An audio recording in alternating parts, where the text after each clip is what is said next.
요셉이 경험한 하나님은 피상적인 분이 아니었어요. 관념적이지 않았다는 거죠. 여러분, 하나님이 피상적이 되면 함께 한다는 말을, 여러분, 뭐, 수만 번 해도 죄 못 이깁니다. 이렇게 생각하세요. 죄 못 이기면 하나님이 지금 나와 함께 안 하는 거예요. 안 하는 거예요. 그걸로 이해를 하셔도 돼요. 진짜 하나님이 함께 하면요, 우리의 삶에 변화가 생깁니다. 그리고 점점 요셉처럼 살아갈 수 있게 된다는 사실을 믿으시기 바랍니다. 이거 돼요, 진짜요. 지금 여러분이 하나님이 어떤 분이세요? 스스로 한번 질문해 보십시오. 하나님이 어떤 분이세요? 그냥 계시니까 계신다 그럽니까? 그냥 뭐 들은 게 있으니까 하나님 함께 한다 이렇게 말을 합니까? 성령이 믿는 자 안에 계시니까 하나님 나와 함께 계셔. 그렇게 말씀하시는 거예요? 좀 구체적으로 생각해 보십시오. 창조주, 전능자, 거룩하신 분, 나를 사랑하시는 분, 지금 여기 나와 함께 계시는 분, 이 하나님을 구체적으로 느껴보시고 생각해 보십시오. 그 하나님이 나와 함께 계세요. 그 하나님의 힘을 한번 경험해 보세요. 그 하나님의 힘을 한번 받아보세요. 요셉처럼 살아가게 됩니다.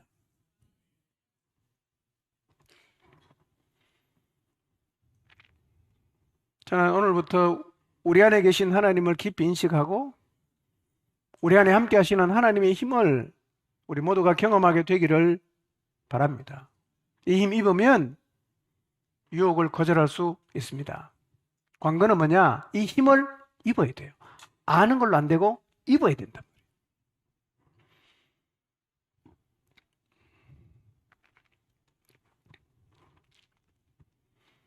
여러분, 하나님과 함께 한다는 의미를 더 깊이 묵상해 보시기를 바랍니다. 진짜 함께하면 요셉처럼 살 수 있습니다. 요셉의 삶의 비결은 이것 빼고는 아무리 찾아도 없어요. 없어요. 그렇다면 함께 한다는 것은 진짜 놀라운 거예요. 진짜 놀라운 거예요. 여러분, 애굽이라는 그 대제국을 경영하는 지혜가 어디서 나왔어요? 함께하면서 나왔습니다. 함께하면서 나왔습니다. 대박 아닙니까? 우리는 그분과 함께 할 수 있어요. 우리가 세상을 변화 못 시키겠어요? 그렇다면? 그게 가능해진다면?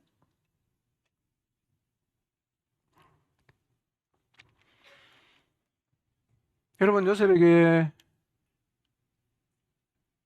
하나님은 보디발 아내 유혹보다 훨씬 컸어요. 유혹보다 하나님 더 컸어요. 그 이겨내지요.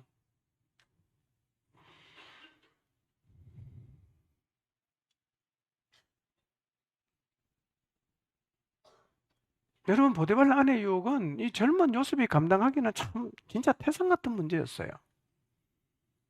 근데 그게 작아 보일 정도로 요셉에게는 하나님이 너무나 크셨거든요.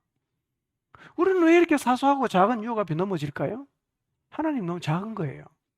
우리의 삶에 실제적으로 하나님의 존재감이 없어요. 계신지 안 계신지 말은 하지만 실제로는 안 계신 거랑 똑같아. 아무런 힘이 없어요.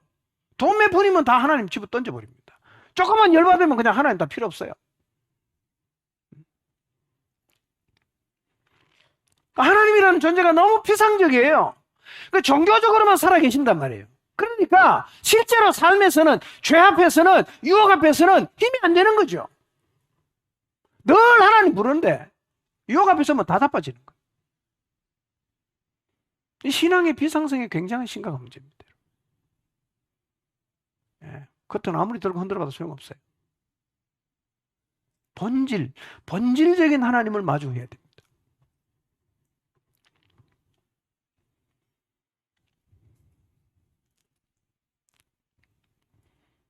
하나님의 본질적인 면을 묵상하게 되시기를 바랍니다. 여러분, 요셉이 보디발 아내의 동침 요청을 거절하면서 이렇게 말했죠. 내가 어떻게 하나님께 죄를 지을 수 있겠습니까? 내가 어떻게 하나님께 죄를 지을 수 있겠습니까? 이 말은 이런 뜻입니다. 하나님 안에는 죄를 이기는 항체가 들어있단 말이에요. 하나님 안에는 죄를 이기는 항체가 들어있어요. 그러니까 본질적인 하나님과 함께하는 사람은 뭐가 생기느냐면 죄에 대한 면역력이 생긴단 말이에요. 면역력이 생기니까 바이러스가 들어와도 해결하는 거예요. 바이러스가 나를 못 잡아먹죠. 면역력이 있으니까. 하나님이 본질적으로 어떤 분이신가 깊이 묵상해 보시기를 바랍니다. 여러분 20대 되는 청년이 이기는 성적인 유혹을 왜 30대, 40대, 50대, 60대, 70대는 못 이길까요? 20대가 이겼는데. 항체가 없다는 얘기죠. 바이러스만 들어오면 그냥 다 그냥 잡아먹어버립니다.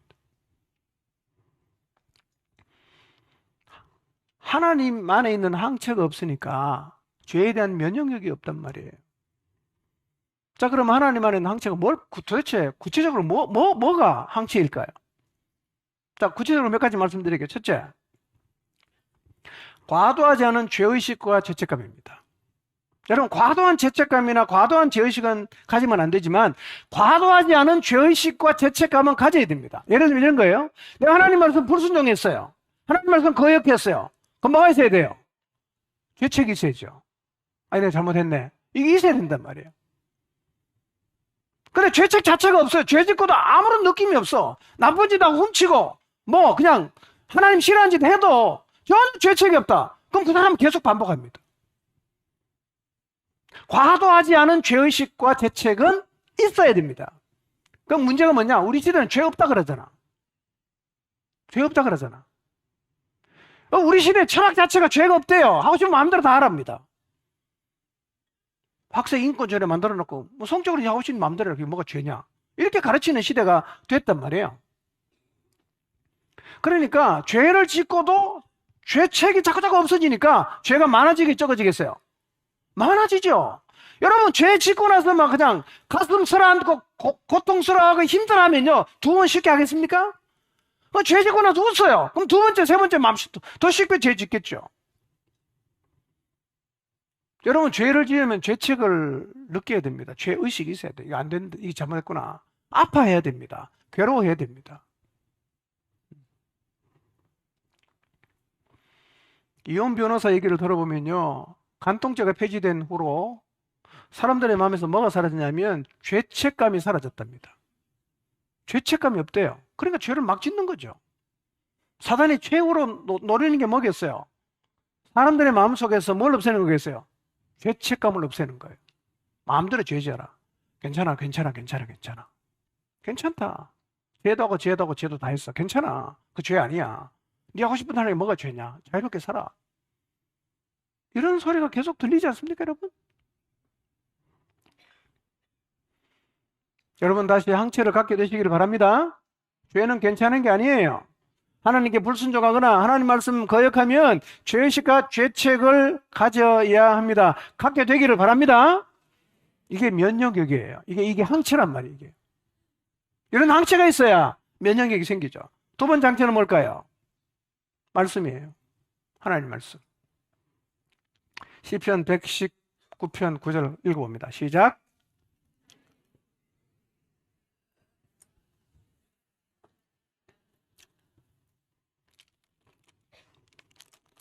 말씀이 죄를 이기는 항체가 됩니다. 그래, 말씀을 마음에 새기거나 말씀을 마음에 계속 이렇게 담아두잖아요. 이게 뭐냐? 이게 항체예요. 이게 죄가 들어와서 나를 이렇게 막 이렇게 좌지우지 못하게 만들어요. 항체가 있기 때문에. 세 번째 항체가 뭐냐? 하나님 두려워하는 거예요. 경외라 그러죠. 여러분, 하나님을 두려워하는 게 죄를 이기는 항체입니다. 요셉은 이 항체를 갖고 있었어요. 죄 지을 때 누가 두려워요? 들키는 게 두려운 게 아니라 하나님이 두려웠단 말이에요. 하나님이 두려웠어요. 그래서 요셉이 말을 하지 않습니까? 내가 어찌 이 큰 악을 행해서 하나님께 죄를 짓겠냐. 이렇게 말하는 사람은 죄를 이길 수 있습니다. 하나님을 두려워하는 마음이 많아지면, 그런 항체가 많으면 죄에 대한 면역력을 가질 수가 있습니다. 여러분 기억하십시오. 죄를 이길 힘은 우리에게는 없어요. 우리 안에는 없습니다. 그거요. 의지는 안 됩니다, 여러분. 여러분이 영원히 하나님 말씀이 하나도 없고 하나님 하나도 안 두려워하고 죄의 체가 없다. 그럼 100% 죄짓게 돼 있습니다. 그 유혹 앞에 절대로 여러분 이겨낼 수가 없습니다.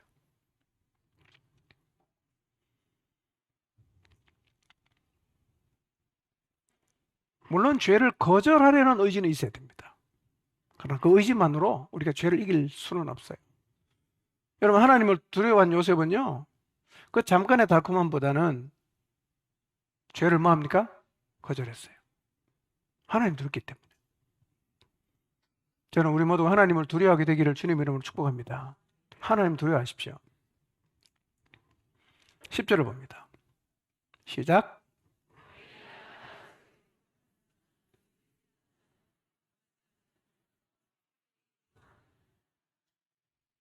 자, 여인이 날마다 요셉에게 청했어요.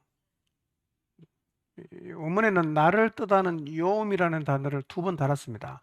요음 이렇게 썼어요. 그 뭔 얘기냐? 계속 반복했다 이거죠. 계속 요구했다 그런 뜻입니다. 여러분, 유혹은요 모든 유혹 다 똑같습니다. 단번에 끝나지 않습니다.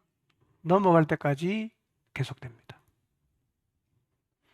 악은 끝까지 목적을 포기하지 않습니다. 유혹은 한 번으로 끝나지 않습니다. 끝까지 옵니다. 그러니까 우리도 뭐가 필요하겠어요? 날마다 하나님과 함께하는 게 필요하죠. 한 번 이겼다고 만세 부를 일이 아니에요. 2번째 자빠지는데. 2번 이겼다고 만세 부를 일이 아니에요. 3번째 자빠집니다. 계속 오니까요. 사단은 지금도 낚시하듯이 우리를 낚으려고 해요. 베드로도 당했잖아요. 가이사랴 빌립보에서 주는 그리스도시요 살아계신 하나님의 아들입니다. 굉장한 신앙 고백을 했어요. 바로 그 자리에서 뭐라고 말합니까? 주님이 십자가 진다고 하니까 주여 그리 마옵소서. 이 일이 결코 주에게 미치지 않겠습니다. 그건 누구 말입니까? 사탄이 말이잖아. 금방 신앙 고백하고 그 자리에서 사탄 얘기를 했어요. 바로 주님 같이 있었잖아. 근데 당했어요. 여러분, 사단은 욕을 한 번 하고 끝내지 않고 계속 한다는 사실 잊지 마시길 바랍니다. 주님이 잡혔을 때 베드로는 수제자답게 그래도 마지막 제사장 뜰까지 갔잖아요. 거기서 뭐 합니까? 그 자리에서 예수님 3번이나 부인했단 말이에요. 쉽지 않아요. 여러분, 그 정도 강한 용기도 가상하지 않습니까? 근데 유혹은요 그렇게 쉽게 끝나지 않는다는 거예요. 이걸 베드로가 경험했잖아. 그래서 베드로전서에 이렇게 적어놨어요. 5장 8절 9절 읽어봅니다. 시작.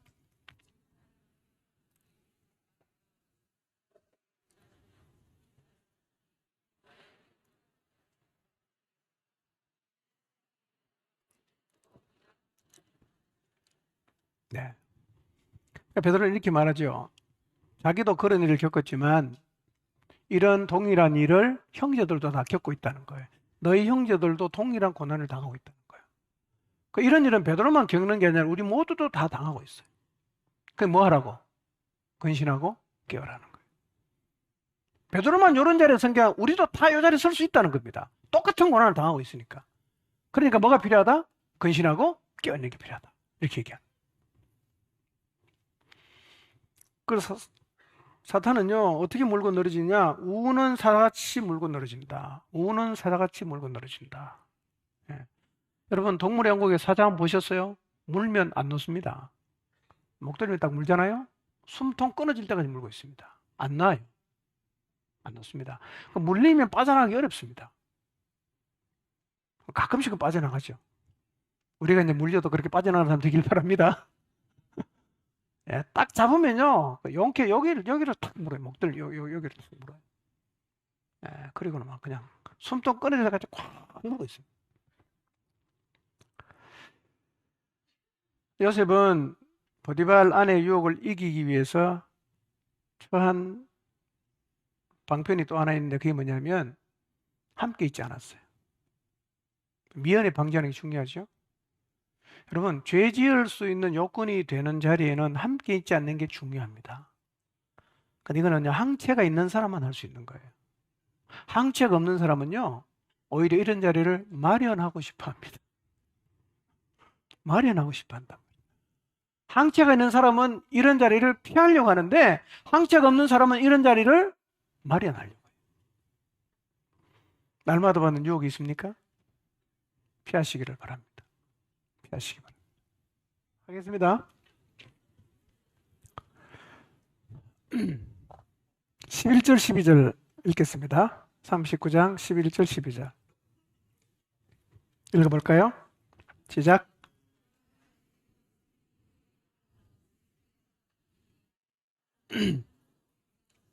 네.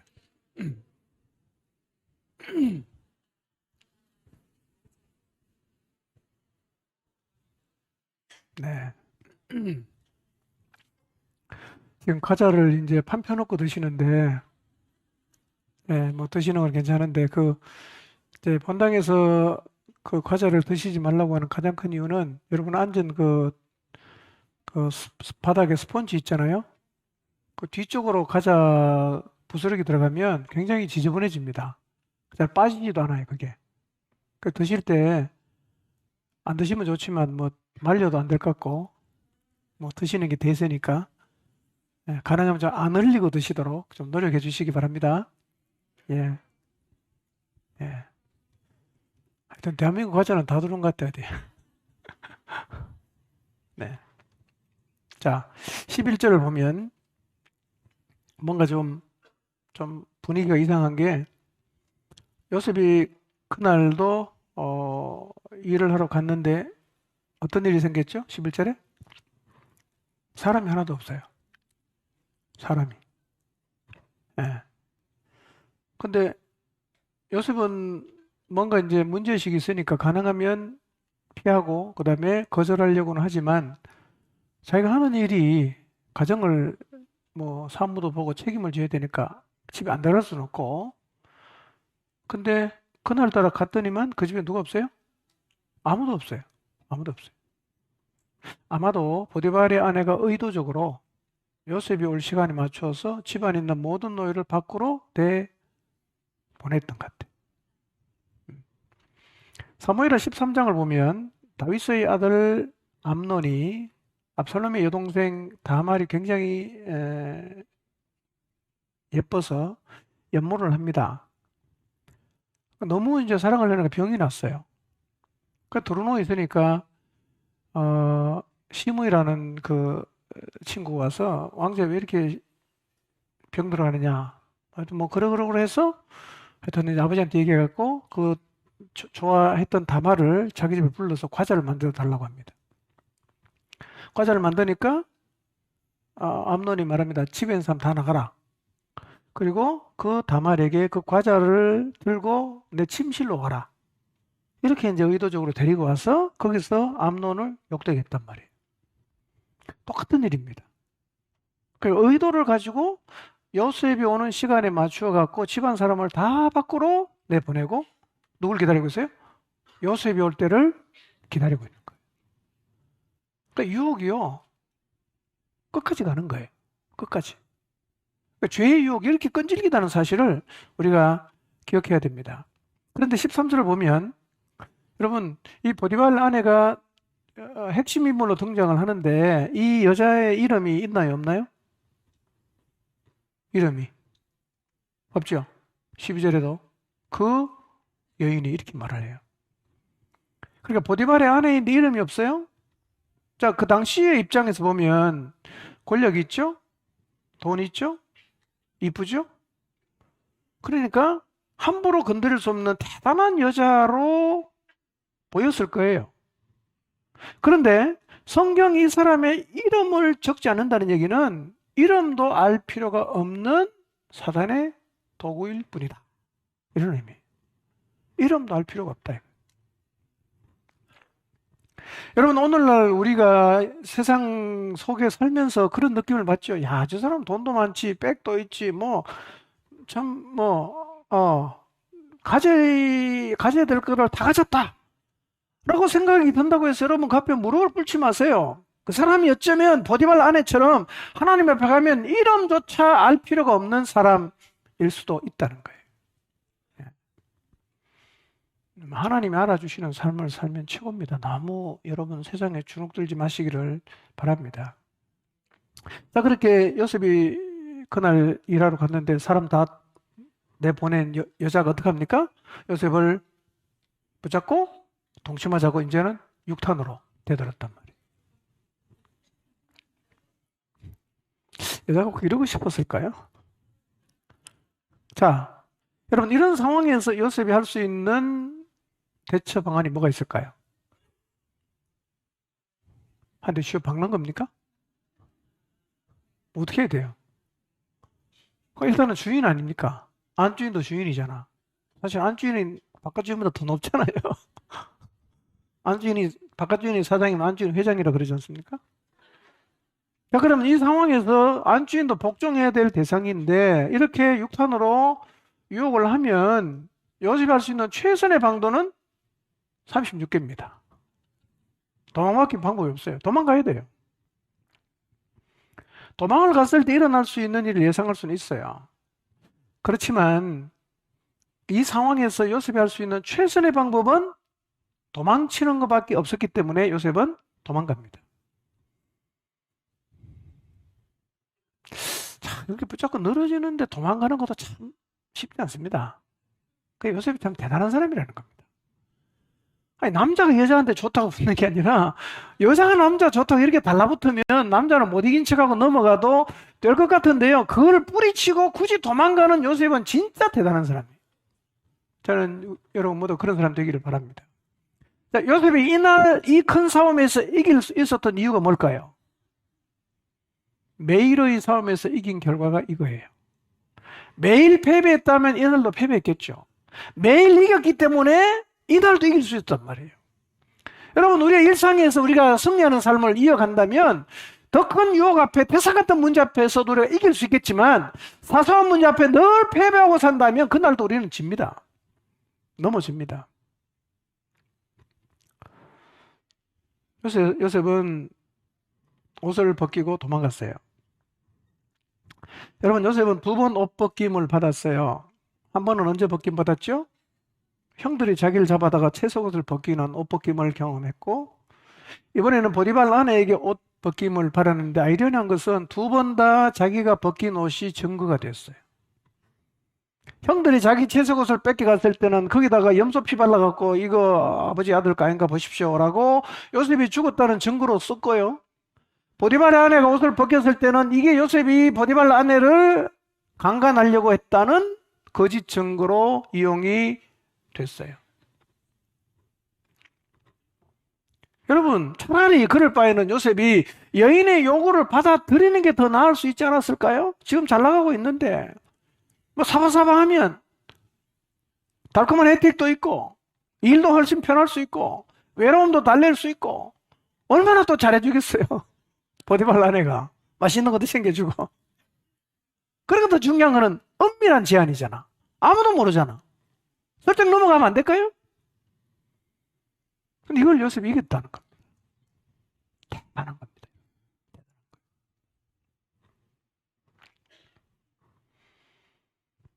여러분, 요셉에게는 성적인 욕으로 다가왔지만 우리에게는 다른 욕으로도 찾아옵니다.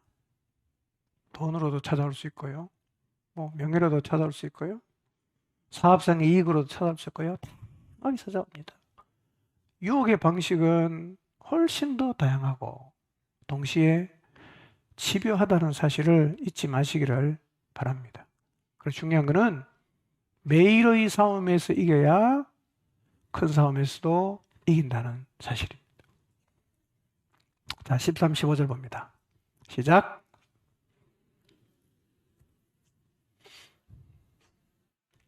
그 여인의 집 사람들을 불러서 그들에게 이르되 보라, 주인이 히브리 사람을 우리에게 데려다가 우리를 희롱하게 하는도다. 그가 나와 동침하고자 내게로 들어오므로 내가 크게 소리 질렀더니 그가 나의 소리 질러 부름을 듣고 그 옷을 내게 버려두고 도망하여 나갔느니라 하고 그랬어요. 자, 성격 욕망으로 불타오르던 보디발의 아내, 자기 나름대로 상상을 했겠죠. 근데 당황스럽게 요셉이 옷을 그냥 벗어 던지고 밖으로 도망가 버렸단 말이에요. 어떤 느낌이 들까요? 여자로서 치욕, 수치감, 부끄럽고, 그리고 동시에 정의심이 생겼겠죠. 바로 탁 돌아서더니만 요셉을 모함하기 시작합니다.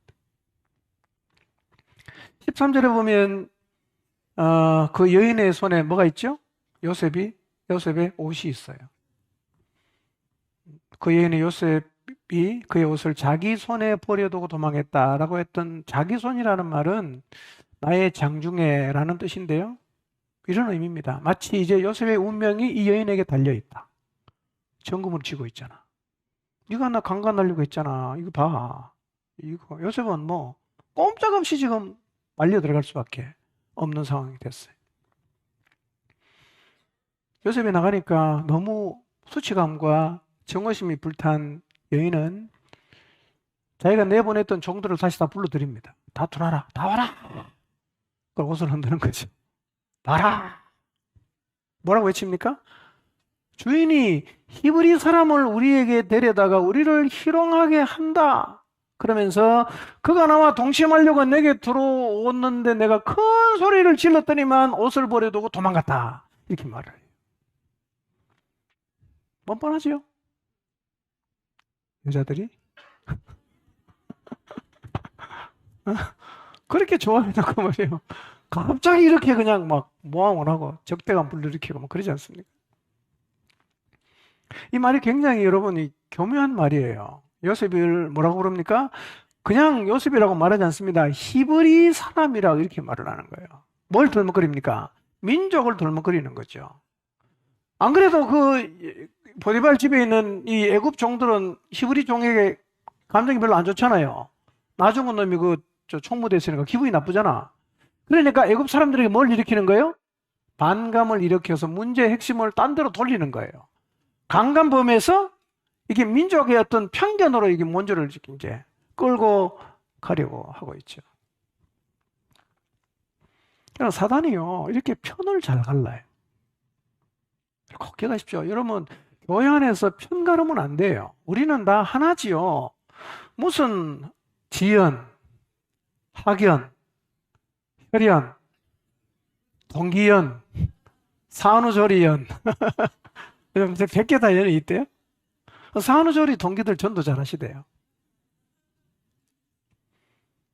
어떤 연과 상관없습니다. 표현이 좀 이상하네.